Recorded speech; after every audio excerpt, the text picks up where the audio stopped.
Hello friends, post మార్కెట్కి సంబంధించిన ప్రధాన అంశాలు చర్చించుకుందాం. ముందుగా మిత్రులందరికీ స్వాగతం. ఈరోజు జనవరి 1వ తారీఖు 2026 అండ్ ఈరోజు వచ్చేసరికి గురువారం. అయితే మార్కెట్స్ ఈరోజు చాలా వరకు ఫ్లాట్గా క్లోజ్ అయ్యాయి. సో నిన్నటిదాకా కొద్దిగా వోల్టైల్గా ఉన్నాయి, బట్ ఈరోజు ఫ్లాట్గా క్లోజ్ అయ్యాయి. ఇక సెక్టార్స్లో ఎఫ్ఎంసీజీ మాత్రం ఈరోజు టాప్ లూజర్గా ఉంది. ఎందుకంటే ఐటీసీ మీద ఏంటంటే న్యూస్ ఉందన్నమాట, చూద్దాం దాని గురించి. ఇక ఫార్మా కానీ డిఫెన్స్ హెల్త్ కేర్ సెక్టార్లో ప్రాఫిట్ బుకింగ్ అనేది జరిగింది. సో 1 2 3 4 5 సెక్టార్లు మాత్రం ఈరోజు నెగిటివ్లో క్లోజ్ అయినాయి.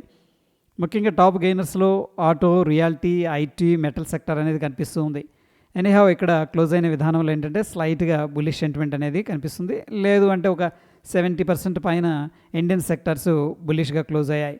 ఇక నిఫ్టీ 50లో టాప్ గెయినర్స్లో చూస్తే IndusInd bank, Shriram finance, Bajaj auto అనేది కనిపిస్తుంది. మోర్ దాన్ 2% పైన పాజిటివ్గా క్లోజ్ అవ్వగా, టాప్ లూజర్స్లో ఐటీసీ ఏకంగా 10% దాకా అప్రాక్సిమేట్గా పడిపోయింది. దాని తర్వాత doctor Reddy's labs, Tata consumer, Bajaj finance, ONGC, Asian paint అనేది కనిపిస్తుంది. సో మొత్తం మీద నిఫ్టీ 50 క్లోజ్ అయిన విధానంలో ఒక ఎఫ్ఎంసీజీ నుంచి ఐటీసీ మినహాయిస్తే స్లైట్గా గ్రీన్గానే క్లోజ్ అయినాయి అని చెప్పేసి అనుకోవచ్చు. ఇక ఈరోజు మనం లైవ్ మార్కెట్లో చెప్పుకున్నాం, ఎఫ్ఎంసీజీలో సిగరెట్ మీద కొద్దిగా ట్యాక్సెస్ ఏదో పెంచుతున్నట్టున్నారని చెప్పేసి. ఎనీహౌ ఫ్రెండ్స్, ఇక్కడ మనం ఏంటంటే మార్నింగ్ లైవ్లోకి వచ్చాం, కొన్ని ట్రేడ్స్ అనేది ఎగ్జిక్యూట్ చేసాం. అట్ ద సేమ్ టైం మన ఛానల్లో pre market, post market and technical అనాలిసిస్కి సంబంధించిన ఎడ్యుకేషనల్ కాంటెంట్ అనేది ప్రొవైడ్ చేయబడుతూ ఉంది. సో ఒకవేళ మీరు ఫస్ట్ టైం మన ఛానల్ చూస్తున్నట్టయితే సబ్స్క్రైబ్ చేసుకోకపోతే తప్పకుండా సబ్స్క్రైబ్ చేసుకోండి, పక్కనే ఉన్న బెల్ బటన్ కూడా ప్రెస్ చేయండి. ఐటీసీ షేర్ వచ్చేసరికి ఈరోజు 10% దాకా పడిపోయింది. అఫ్కోర్స్ అది అప్డేట్ చేసిన టైంలో మాత్రం 3% ఉంది. ఎండ్ ఆఫ్ ది డే 9% పైన నెగిటివ్లో క్లోజ్ అయింది. అయితే గవర్నమెంట్ ఏంటంటే ప్రస్తుతానికి ఎక్సైజ్ డ్యూటీ అనేది సిగరెట్స్ మీద వేస్తున్నాం అని చెప్పేసి ఒక అప్డేట్ అయితే ఉందన్నమాట. సో దానివల్ల స్టాక్ అనేది అండర్ ప్రెషర్లో క్లోజ్ అయింది. ఎనీహౌ ఫ్రెండ్స్, ఇక్కడ ఐటీసీ వాళ్ళ యొక్క సిగరెట్ బిజినెస్ ఇట్లా వోలటైల్గా ఉంది, ఇంపాక్ట్ అవుతుంది అని చెప్పేసి దాన్ని వాళ్ళు డైవర్సిఫై చేసుకుంటూ వస్తూ ఉన్నారు. సో లాంగ్ టర్మ్లో ఎవరైతే ఇన్వెస్ట్ చేయాలనుకుంటున్నారో మంచి ప్రైస్ దగ్గర ఉన్నప్పుడు మీరు క్వాలిటీ స్టాక్ కాబట్టి కొద్దిగా అక్యుములేట్ అయితే చేసుకోవచ్చు. గోల్డ్, సిల్వర్ 90-70 నుంచి కూడా, అంటే అవి ఒక 30, ఒక 26, 56 సంవత్సరాల నుంచి ఎప్పుడు లేనంత రిటర్న్స్ అయితే జనరేట్ చేసినాయి. అయితే రీసెంట్గా కొద్దిగా కరెక్షన్ వోల్టైల్గా ఉన్నమాట వాస్తవం, బట్ స్టిల్ ఏంటంటే బెస్ట్ ఇయర్ అని చెప్పేసి చెప్పుకోవచ్చు 2025 గోల్డ్కి, సిల్వర్కి. సో చాలా స్ట్రాంగ్గా ర్యాలీ అయితే కనబరిచినాయి. ఇక్కడి నుంచి ఎవరైనా ఇన్వెస్ట్ చేయాలి అనుకుంటే కూడా సో ఈటీఎఫ్స్ అనేది రౌట్ ఎంచుకోండి, డైరెక్ట్గా గోల్డ్, ఫారెక్స్ ఇట్లా కాకుండా. అండ్ దాని తర్వాత ఏంటంటే కొద్దిగా తగ్గినప్పుడు మాత్రమే యావరేజ్ చేసుకుంటూ ఉండండి, ఎందుకంటే ఆల్రెడీ చాలా హైకి వెళ్ళింది.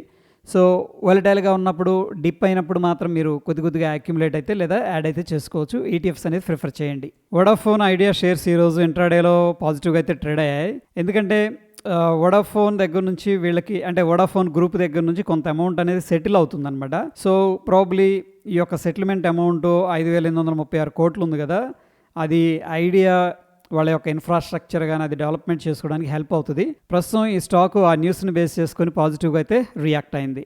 Modern diagnostic IPO grey market price అనేది 14% పాజిటివ్గా కనిపిస్తుంది.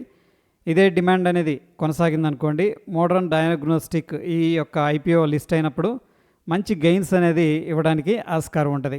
రీసెంట్గా ఐటీకి సంబంధించిన స్టాక్స్ అన్ని కూడా అండర్ ప్రెషర్లో ట్రేడ్ అయ్యాయి, బట్ ఈరోజు కొద్దిగా బులిష్లో ట్రేడ్ అయ్యాయి అనమాట. అయితే దీనికి గల కారణాలు ఏంటి అనేది మనం పరిశీలన చేసినట్టయితే, ఫస్ట్ వచ్చేసరికి వాల్యూ బయింగ్ అనేది జరుగుతుంది. చాలా కరెక్షన్ అయిన స్టాక్స్ అనేది రీసెంట్గా, అందుకని వాల్యూ ఇన్వెస్టర్స్ అంటే లాంగ్ టర్మ్ ఇన్వెస్టర్స్ కొద్దిగా అక్యుములేట్ చేస్తున్నారు. నెక్స్ట్ యూఎస్లో కూడా ఇంట్రెస్ట్ రేట్ కట్ అనేది ఉంటుందని చెప్పేసి ఎక్స్పెక్టేషన్స్ ఉన్నాయి. అండ్ Q3 పర్ఫార్మెన్స్ అనేది బెటర్గా ఉంటుందని చెప్పేసి ఓ పాజిటివ్ ఎక్స్పెక్టేషన్స్ ఉన్నాయి. ఎనీహౌ ప్రస్తుతానికి ఓ పాజిటివ్ ఎక్స్పెక్టేషన్స్తో ఐటీ సెక్టార్లో ఏంటంటే కొంత రికవరీ అనేది కనబడిందని చెప్పేసి తెలుస్తుంది. జైడస్ వెల్నెస్ ఈ కంపెనీకి సంబంధించిన షేర్స్ ఈరోజు ఇంట్రాడేలో 10% దాకా పాజిటివ్గా ట్రేడ్ అయ్యాయి. ఎందుకంటే మోతీలాల్ ఒస్వాల్ వాళ్ళు బై రేటింగ్ అనేది ఇచ్చారు. సో ఇక్కడ నుంచి కూడా 35% ఈ స్టాక్ పెరగడానికి స్కోప్ ఉందని చెప్పేసి వాళ్ళు పాజిటివ్ కవరేజ్ ఇవ్వడం జరిగింది. ఎనీహౌ ప్రస్తుతానికి స్టాక్ వచ్చేసరికి పాజిటివ్గా రియాక్ట్ అయింది. ఇన్ఫో ఎడ్జ్ ఈ కంపెనీ ఎటర్నల్ అంటే జొమాటో పేరెంటింగ్ కంపెనీ, దాంట్లో 86 కోట్ల రూపాయల ఇన్వెస్ట్మెంట్ అనేది చేశారు. ప్రస్తుతం దాని విలువ వచ్చేసరికి అక్షరాల 32,000 కోట్ల రూపాయలు.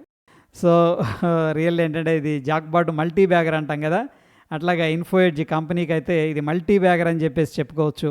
ఏకంగా 32,000 కోట్ల రూపాయల ప్రాఫిట్ అనేది, అంటే ఇంకా వాళ్ళు ఎగ్జిట్ అవ్వలేదు, ఒకవేళ వాళ్ళు లిక్విడేట్ చేశారనుకోండి, అది అక్షరాల 32,000 కోట్ల రూపాయలతో సమానం. సో ఇది really great amazing investment by info edge అని చెప్పేసి తెలుస్తుంది. ఆటో స్టాక్స్ ఈరోజు ముఖ్యంగా మారుతి వచ్చేసరికి 3% దాకా పాజిటివ్గా రియాక్ట్ అయింది. ఎందుకంటే వీళ్ళ యొక్క సేల్స్ నంబర్స్ అనేది బయటకు రావడం జరిగింది డిసెంబర్ మంత్కి సంబంధించింది. సో మారుతి ఏంటంటే 22% సేల్స్ అనేది ఇంక్రీజ్ అయిందని చెప్పేసి అప్డేట్ చేసింది. ఎనీహౌ ప్రస్తుతానికి ఈ అప్డేట్ వల్ల స్టాక్ వచ్చేసరికి పాజిటివ్గా అయితే రియాక్ట్ అయింది. బ్లూ డార్ట్ ఈ కంపెనీ షేర్స్ ఇంట్రాడేలో 9% దాకా పాజిటివ్గా ట్రేడ్ అయ్యాయి. ఎందుకంటే ట్యాక్స్ డిపార్ట్మెంట్ ప్రస్తుతం ఏం చేసిందంటే ప్రీవియస్గా 421 crores ట్యాక్స్ అనేది డిమాండ్ చేసింది. ఇప్పుడు దాన్ని అయితే తగ్గించింది, జస్ట్ 65 lakhs రూపీస్కి తగ్గించింది. అందుకని ఈ యొక్క ట్యాక్స్ ఏదైతే ఉందో ఆ యొక్క డిమాండ్ అనేది తగ్గడం వల్ల సో ప్రస్తుతం ఈ స్టాక్ అనేది పాజిటివ్గా అయితే రియాక్ట్ అయింది. నిఫ్టీ విషయానికి వచ్చేసరికి 26,140 దగ్గర దాని స్పాట్ అనేది క్లోజ్ అయింది. పుట్ కాల్ రేషియో అనేది పరిశీలన చేసినట్లయితే 1.12 అనేది ఇండికేట్ చేస్తుంది. మార్కెట్ యొక్క sentiment based on the open interest బుల్లిష్గా ఉంది. బ్యాంక్ నిఫ్టీ స్పాట్ 59,707 దగ్గర క్లోజ్ అయింది. పుట్ కాల్ రేషియో అనేది 1.10 అనేది ఇండికేట్ చేస్తుంది. మార్కెట్ యొక్క sentiment based on the open interest ప్రస్తుతం బుల్లిష్గా ఉంది. సెన్సెక్స్ ఈరోజు అయితే ఎక్స్పైర్ అయింది కాబట్టి మనం దీన్ని తీసేసి నెక్స్ట్ వీక్ ఎక్స్పైరీ అనేది యాడ్ చేస్తున్నాను.